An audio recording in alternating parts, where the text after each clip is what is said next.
And ఇంకొకటి ఇక్కడ ముఖేష్ చాబ్రా అని వాళ్ళు కాస్టింగ్ అది అని ఎలా ఉంటుందంటే politics, local politics, Mumbai politics? నాకు అస్సలు తెలియదు కూడా, ఎందుకంటే ముఖేష్ చాబ్రా నాకు పర్సనల్ గా కూడా తెలుసు.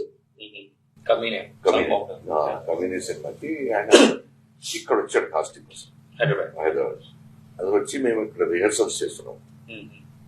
అంటే లోపల రాలేదు, బయట నుంచి చూశాడు. ఇందులో చెప్పాడు, Vinayji I have seen your work, these are characters that I am looking, and junior artist and peripheral tertiary characters, so I don't want you to do this. ఇంకా మంచి జాబ్ ఉంటే చెప్పేవాడిని, but please help me with 2-3 actors. వాళ్ళ performance కావాలి, ఈ look కావాలి అంటే అప్పుడు 3-4 ఆర్టిస్టులు మాకు తెలిసిన వాళ్ళు నేను కాస్టింగ్ లో ఆయనకి హెల్ప్ చేసి పెట్టాను.